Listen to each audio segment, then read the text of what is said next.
Happy New Year. Man, you guys are still sleeping in from that first day, huh? Let's try that one more time. Happy New Year.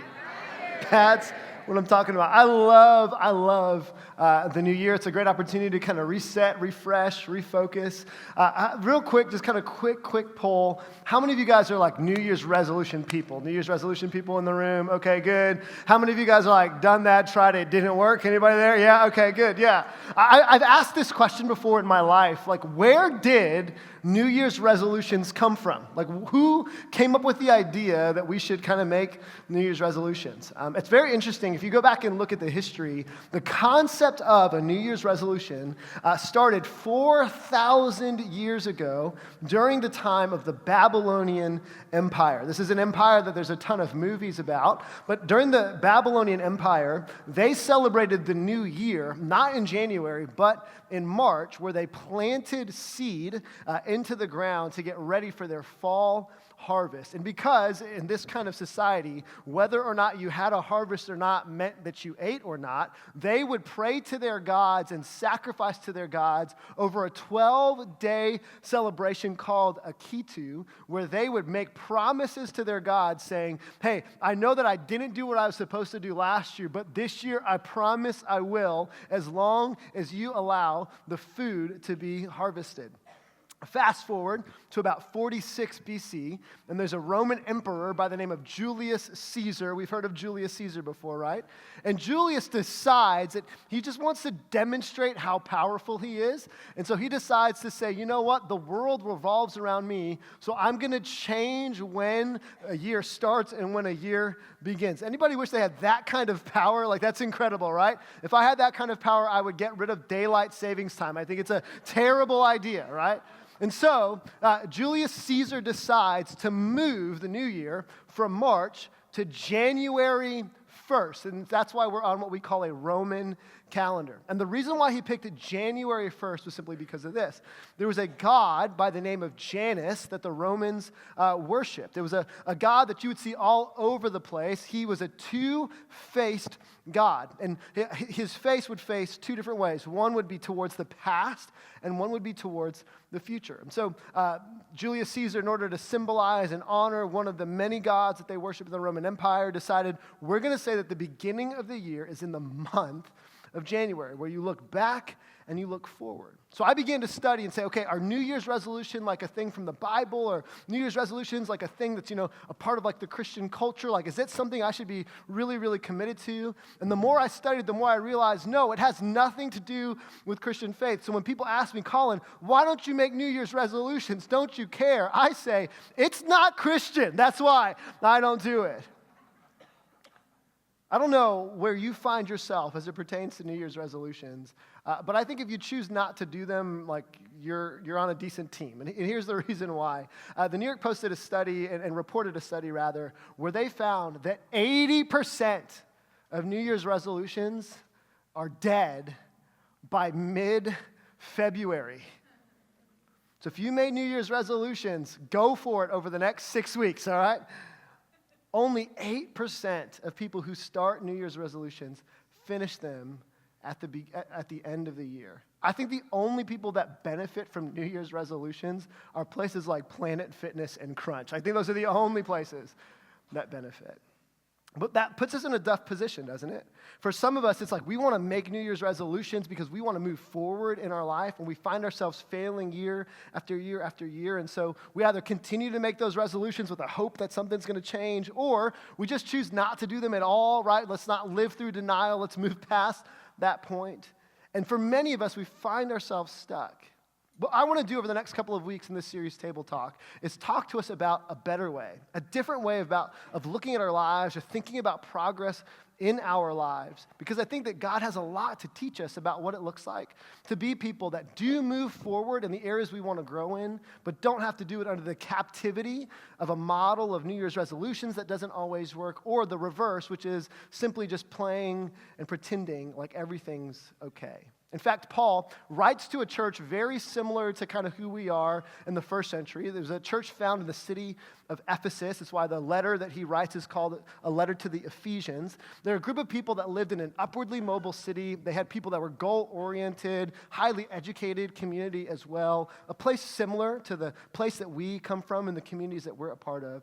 And there was a church that began to gather there. They had heard about the good news of Jesus, and they were trying to figure out, how do we, grow in our marriages, and how do we love people well, and how do we succeed and thrive in business in a context that is so different than what our cultural norms have told us to do. And so Paul writes to them this letter in Ephesians. And we're going to spend the next couple of weeks looking at what Paul says in a couple of verses in Ephesians chapter 4 that I think really give us a key and a pathway towards experiencing the fullness that God's intended for us in our lives. We're going to look at Ephesians chapter 4, 11 through 16 over the next couple of weeks. But today we're going to lean in to the first couple of verses because Paul says something that I think is very important for us to hear as we begin our year. He says this, "Now these are the gifts that Christ gave to the church, the apostles, the prophets, the evangelists, and the pastors, and the teachers." Now, I could spend a whole day talking about what that verse means, but here's what I want us to understand for the context of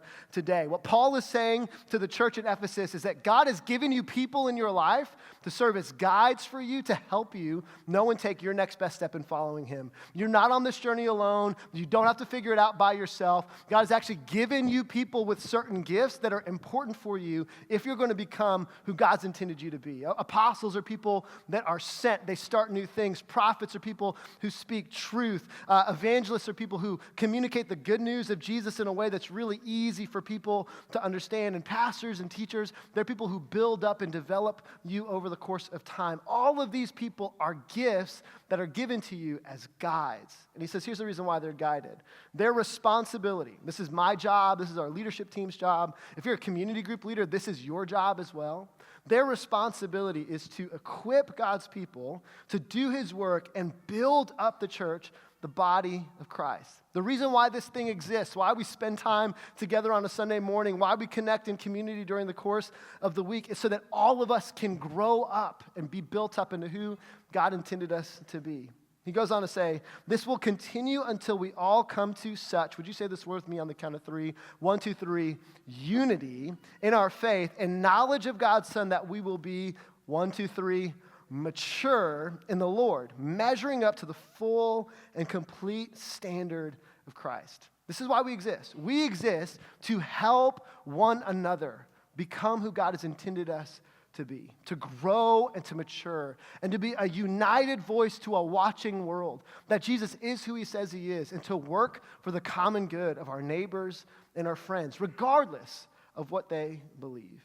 As I've been thinking about 2020, this is my hope for every single person that would call Nona Church home. It's this, is that my hope is that you would know where you are this year in 2020 spiritually, and then be able to take a step forward in your walk with God this year. That no matter where you are right now in your walk with Jesus, 52 weeks from now, you would say, I'm better off than where I was when I started 2020. Being a part of this community has helped me grow in my marriage, grow in my understanding of singleness, grow in my capacity to manage my finances in a way where I have freedom now and I don't feel burdened and shackled down by the weight of what comes in the mailbox every month. The freedom to have overcome some things that I never felt like I'd be able to. That's my hope and my prayer for every single one of us. But here's what I know, is that progress is not inevitable. Can we agree with that? Progress is not inevitable. Some of us have lived 1 year's worth of experience 50 times. And some of us have 50 years of experience. There's a difference, isn't there? Just because we show up and do the normal things that we do doesn't mean that we're going to get a different result than the one that we've been getting. So hear me, progress is not inevitable. Progress is intentional. Progress is about making a series of choices that make a difference over the long time. Small choices that make a big difference. But if we're going to understand how we move forward, we've got to understand where we are. Because we know this to be true. If you don't know where you are, you can't know where you're going. Can we agree with that? I was talking to Stacy about this, and I was like, "Hun, I need a way to illustrate this." And she's like, "Hun, just use me." And I was like, "What do you mean?" She's like, "I never know where I'm going." And I was like, "Oh, yeah, that's true." My wife is incredibly brilliant. She is a chemist by education, master's educated. I mean, the most brilliant person that I know. Really, really kind soul as well. She has lived in the city of Orlando for the overwhelming majority of her years and of her life. And what I find so interesting about kind of my kind of time with her as I've gotten to know her is that for as brilliant as she is, she gets lost a lot. Quick raise of hands. How many of you guys are like, yeah, I get lost a lot? Yeah, great. How many of you have been lost before? Yeah, okay. No men raise their hands. See, I see how that goes. Yeah, y'all are just in denial. It's like, I'm not lost. I'm just taking the scenic route, honey. Yeah, okay. Yeah. Here's what's so interesting, right, about kind of being lost. I'll call Stacy, and I'll be like, "Hun, you were supposed to be home like an hour ago. Like, are you okay? What's going on?" Every now and then I'll be like, "Did you stop by Target? Like, what happened? Like, why are you, like, taking so long to get home?" And she'll say this to me on occasion. She'll say, "Hun, no, it's just that I didn't know where I was, so I just drove until I found a road that I remembered." You ever done that before? You guys are like, "No, right?" Because on that same phone that I called you on, you can type it into a navigation system, right, and get to where you're going, right? Which makes me wonder, what in the world did people do before they had navigation on their phone, right? Maps, yes, I'm aware. There's these things called maps, right? These little books you put in your glove compartment that you pull out. But here's my thing. How safe was that? Like, it is a wonder that any of us are alive between the fact that we used maps, right, while we were driving and we didn't have our kids in car seats. It is a wonder you're here today, right?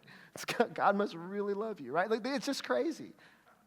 But you know what this feels like, right? You know what it feels like to not know where you are, to not have your bearings. You can't get to where you want to go if you don't know where you are. And I think too many of us are spinning our wheels spiritually in the same way. We know we want to progress. We just don't know where to go because we don't know where we are in our spiritual journey. Like, what do we actually believe? If I were to ask you this question, hey, where are you in your spiritual walk with God? Some of us would say, I don't know. And we've lived 1 year's worth of spiritual experience over and over and over again, and yet we haven't seen the progress that we want in our personal lives, the progress we want in our marriages or in our friendships or in our community or in our own personhood. And my hope for you this year is that this year would be the year we stop living the same year over and over again, but that because of some intentional choices, we would take a step forward. How much better would life be if you knew where you needed to go next? And the only way to know where you need to go next is to know where you are now.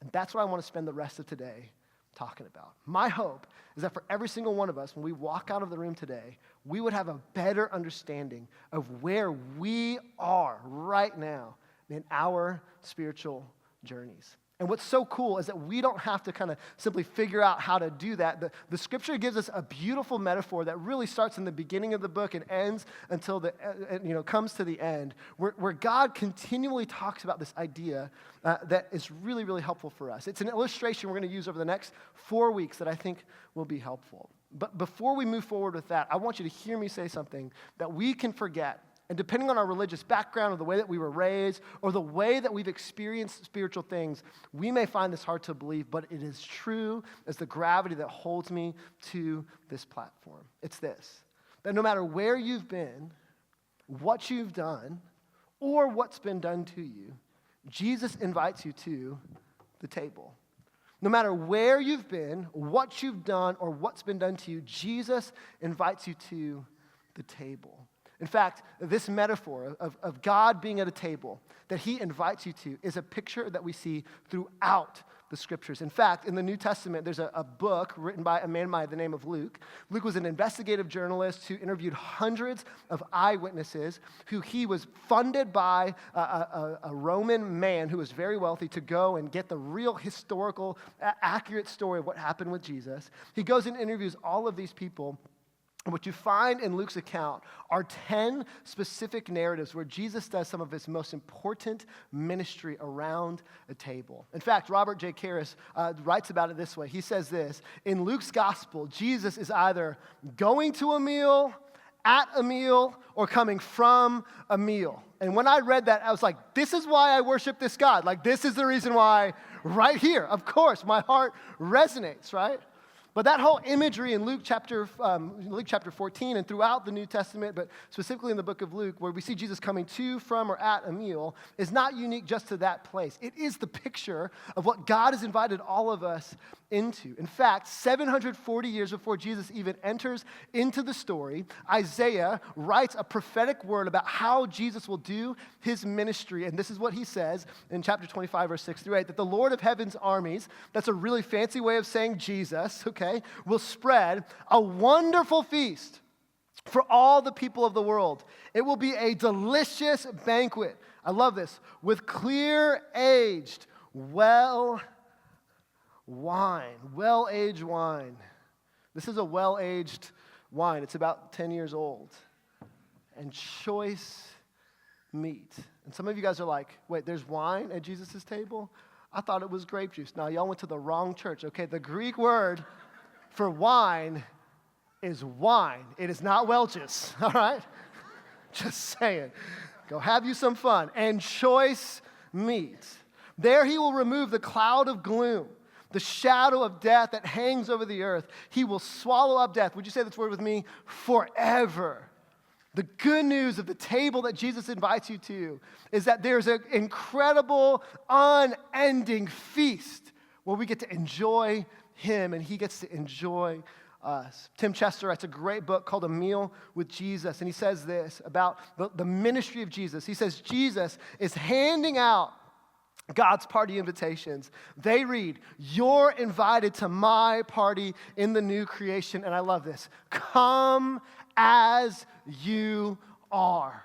You don't need to get dressed up. You don't need to have a specific past. You don't have to have anything but you. The only thing you've got to bring to the table is you.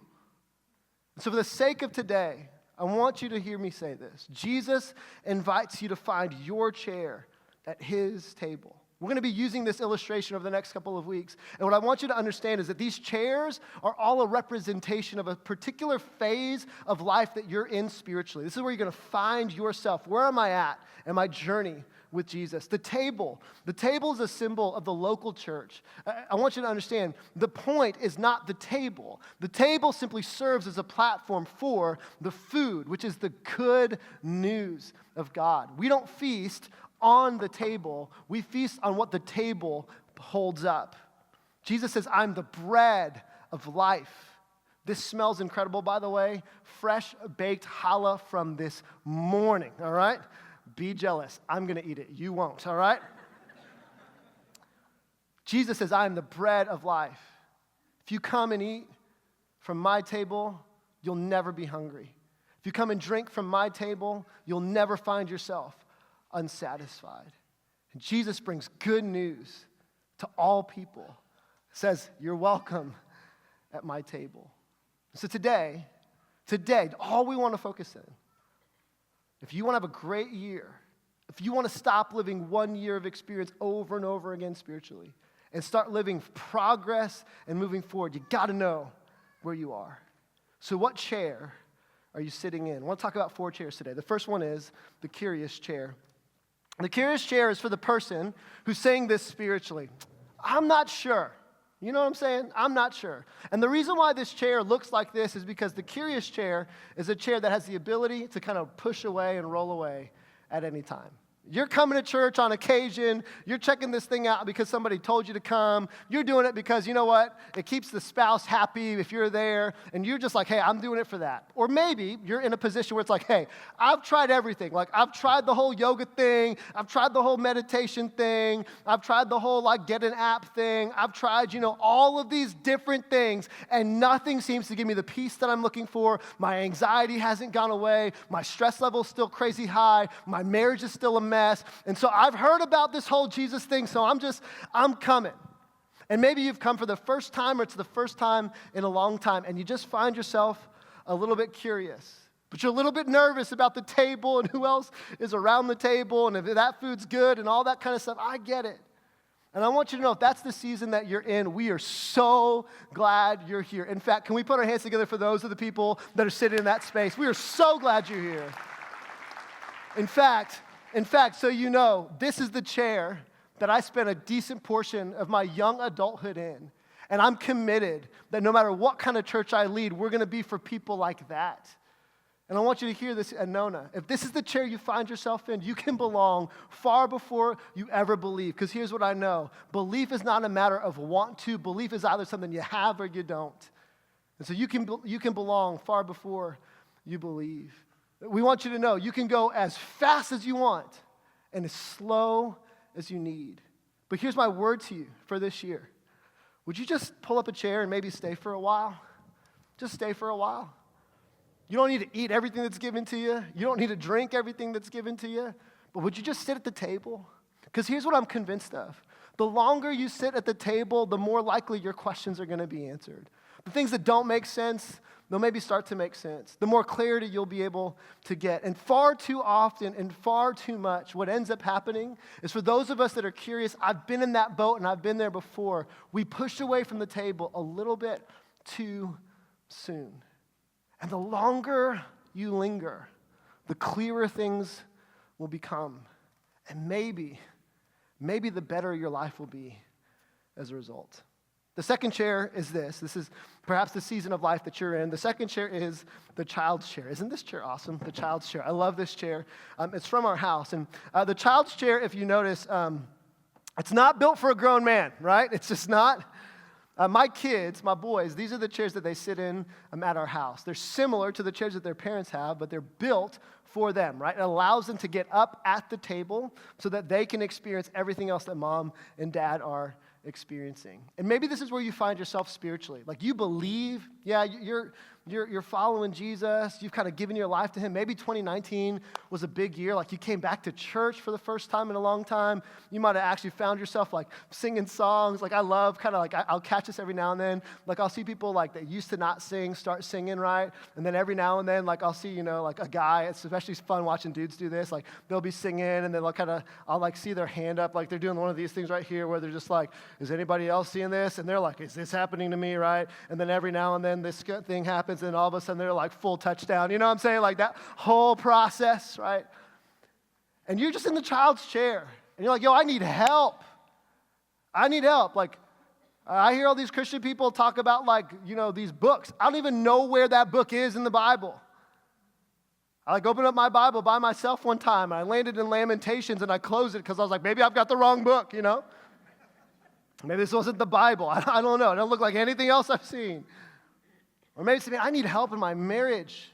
I just don't know how to do this thing. I didn't have good models growing up. Or the models I had, they seem to stay together. But gosh, I don't want that. Or I need help with my finances. Like I thought that I had my money figured out, but I'm making more money than I ever thought I would or more money than I have in the past. And I'm still struggling financially. I need help. I want you to know that we're so glad that you're here. The child's chair is so important because all of us on our journey towards maturity have to have a healthy season as children.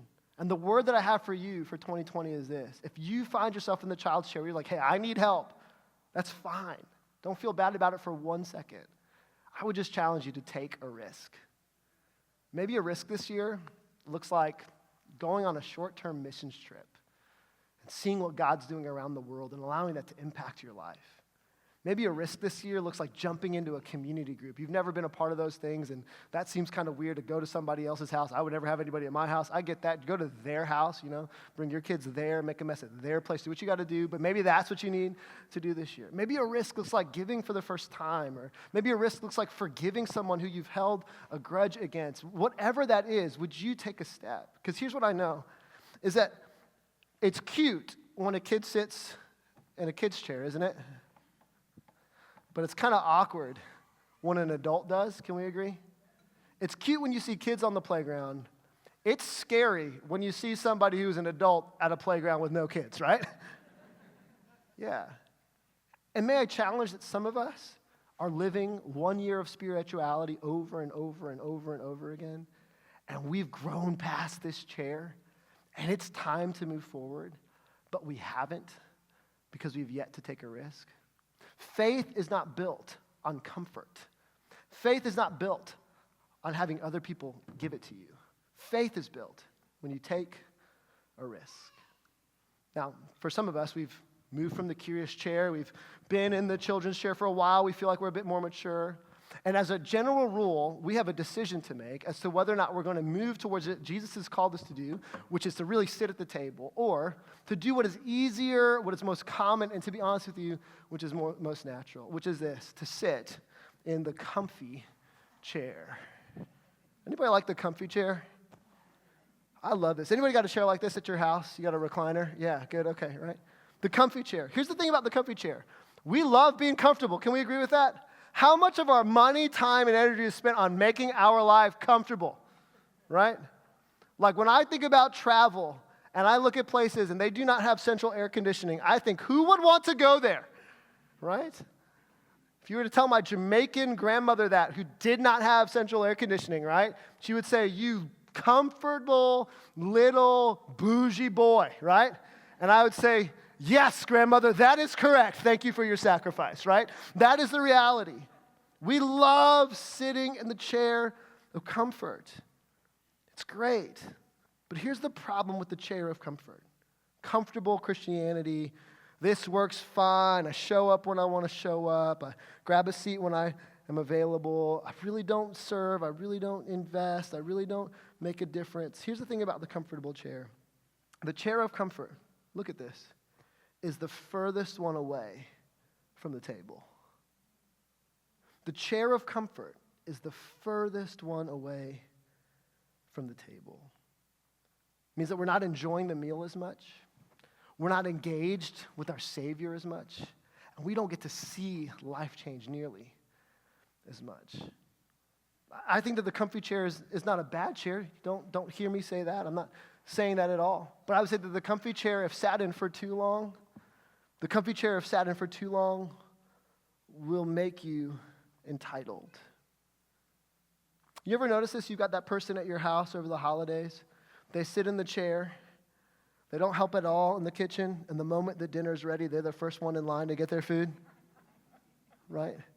And then they don't even sit at the table with the family. They go back to their chair. You know what I'm saying, right? We can become entitled. We can become a little bit lazy. I really do believe that the only reason that a person should sit in a chair like this, and the only people that should sit in a chair like this, are a mother and a father on occasion. And they should yell at their children on occasion and tell their kids to get them things, right? Like, I think it is good parenting for me to sit right here, for the remote to be right there, and for me to yell at my children who are upstairs and say, Emma, come get your dad the remote. For her to walk down to the living room, see it right there and say, Dad, it's right there, and say, I understand. Hand it to me. And for her to say, why didn't you get up and get it? I was like, because your grandmother lived without air conditioning, and you need to learn about the challenges of life. If you've been in the comfy chair for too long, here's my word to you in 2020. Would you just get involved? Would you choose to get up from the table, get up from the chair and step towards the table? There are so many incredible things happening at the table that you're missing out on. And hear this. This is not me asking you to get up from the comfy chair to come to the table, because if you don't come to the table, Nona Church isn't going to survive. Mental note, we've been doing just fine without you. This is not about you. Or this is not about us, rather. This is about you. It's not what we want from you. It's what we want for you. Because here's what I know. If you sit in the chair of comfort for too long, we do everything we can to try to make our life as comfortable as possible. But here's what we know, is that as hard as we try to make life comfortable, life has a way of finding ways to make us experience discomfort. Would you agree? The phone call you don't expect, the job transition you didn't see coming, the marriage issue that blew up, the kid who you never expected to walk away, who walks away. And here's the thing that breaks my heart the most, is that people who live their lives in the chair of comfort spiritually never sit at the table. And when life hits them hard, they don't know anyone at the table who can help them through the hard times. Hardest calls I get as a pastor or when people call our church and say, can the church help with our marriage? Can the church help with my wayward child? Can the church help with our financial situation? And the first question that we ask is, well, what community group are you a part of? What team are you serving on? And they say, well, we don't do any of those things at all. We're not a part of those types of things. Well, how do you know about Nona? Well, Nona's the church that Nona's our church. And we say, well, I don't know if Nona's your church. I think Nona's the church you attend. And we do everything we can to try to make life as good as possible and to help as many people as possible. What is heartbreaking is to watch people that sit in the comfy chair for so long miss out on the beauty of what God has for them at the table. Proverbs 24 puts it this way. He says, those too lazy to plow in the right season will have no food in the harvest. That when we sit in the comfy chair for too long, some of us, this is our Christian experience. We do the bare minimum. We avoid community. We don't serve. We hear a message on occasion. For those of us that are living life like this, understand, this will only be comfortable until life becomes uncomfortable. And when you need people around you, it will be hard to find them. And God's invitation would say, hey, why don't you come to the table? There's so much more for you. A life of joy and excitement and flourishing. But it's found around the table. Maybe your next step is to just jump into the serve class on the 26th. It's a 1-hour class that we offer where it helps you find your gifts, helps you find your fit, and it's up to you at that point how you engage. But if you've been sitting in the comfy chair for too long, maybe it's time. Maybe this is the year you get involved. But lastly, let's talk about the committed chair. The committed chair is for the people that say, man, I'm all in. And I want you to hear this. They're not just all in at the table. What they're all in is about the good news of Jesus. Man, I'm all in on giving my life to making sure that I'm setting the table for others to enjoy the good news of Jesus, who is the bread of life. And our church is pretty cool. Our church is filled with committed chair people. In fact, can we do a little bit of celebrating right now? Are you guys okay with that? Okay, get ready. Okay, I want to celebrate a little bit with you, okay? About people that are all in at our church. We just pulled the numbers, and this is so cool. In 2019, 305 of you served on a Sunday morning team. Can we celebrate that? That is incredible.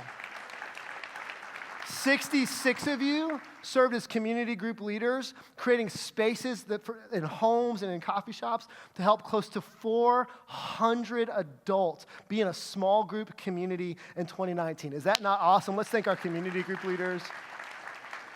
342 of you gave of your own resources financially to fund the mission of God through Be Rich, for Nona, or towards general giving. Can we thank God for that? 342 families and units. And here's what gets me super excited, and I want to make noise around this one. 179 of you gave for the first time in 2019. Is that not awesome? And that's commitment. Commitment looks like giving and serving and being in community. Those are the things that change the game. So if you've been sitting in the committed chair, here's what I want you to hear, okay? I want you to hear a couple things for 2020. This is my prayer for you. The first one is this. I'm going to give you two. The first one is this. For some of you, you've been setting the table, clearing the dishes, setting the table, clearing the dishes, and I want to challenge you this year. For some of you, it's just time to sit and enjoy. Would you sit and enjoy? Would you look around at what God has done at Nona and find some joy in knowing because of your contributions, because of the way you're serving, because of the way you're making a difference, kids are getting to know Jesus. 140 of you serving in our Nona Kids space. Kids are getting to know Jesus. Those of you who are serving with our students are getting to know Jesus. Your small yes on the table is making a big difference in the lives of people. And sometimes we can get so consumed with serving, we forget to sit and enjoy our Savior at the table that He has prepared for us. Would you sit and enjoy? Look how far we've come. The second word I have to those of you who find yourself in the committed chair is this, is that sometimes the task of serving can become tedious. I'm just handing out a bulletin. I'm just working on the parking team. I'm just setting up a chair, tearing down a chair. I'm just leading another group. Who's going to show up? And here's what I want to challenge you to do. It's what I've been doing this year. It's what I do every single time I get up on a Sunday morning. I think about the people I'm preaching to. And when I say people, I don't mean people. I think about persons, individuals. I want to challenge you this year to find your one. Who's the one person you're doing this for? Maybe you'd say, you know what, I'm doing this, I'm serving in kids ministry for my son who didn't have a great kids ministry experience and isn't walking with God, but I'm going to make sure that every young boy in this room knows that God has a plan for them. I'm serving for my best friend who doesn't believe in Jesus at all, doesn't even live in the city that I live in, but I know that there are people like my best friend coming to church every single week, so I'm going to give my best and my best smile and my best handshake because I know there's a person who's looking for hope coming in today, and I'm doing it for them. And I'm doing it for the marriage that's broken because I knew what it was like to have a broken marriage, and so I'm serving people who are coming to church on Sunday with their marriage on the brink, and I'm going to give them my best. I've got names, literal people I think about when I get up to give a message, who I am praying for, that I'm hoping meet Jesus, that I'm hoping are reconnected to his heart for them. And that's what allows me to keep going, and that's what's going to allow us to keep on going. And for those of you that are in the committed chair, I want you to know this. Not only are we so thankful for you, but here's what you know, and here's what I hope everyone else would hear, is that the best way to grow in your faith is to leverage your life and to set the table for the people that are curious and for the people that are just coming along. That's the way you grow in your faith. That's the way you grow in your walk with God, is when you're thinking about and serving and creating space for them. So sit and enjoy what God has done. It has been an incredible year, and there are incredible things planned for us in 2020. But would you find your one, and would you do it for them? And the invitation that Jesus gives is the invitation I want to give every single one of us this year. Psalm 34:8 says this: would you taste and see that the Lord is good? Man, if you're curious and you're unsure, sit at the table for a while. Taste and see that the Lord is good. If you're new to faith, trying to figure this whole thing out, and you're like, yo, I need help, sit at the table and taste and see that the Lord is good. Man, if you're on the couch, comfortable over here, not engaged, and it's time to, would you get up and taste and see that the Lord is good? There's so much more for your life. And for those of you that have been committed, get to look around and see what your hard work has done, what God has done through you. Let's taste and see that God is good. He's for you. He's with you. He's in your corner. So over the course of the next couple of weeks, I'm going to be really practical and helping you frame your 2020 to help you know how to move from chair, to take your next best step in following Jesus. But you can't get to where you want to go until you know where you are. So what chair are you sitting in? Today's not about moving out of that chair. It's just about acknowledging which one you're in and simply asking God, God, would you help me taste and see? Help me taste and see this year that you're good.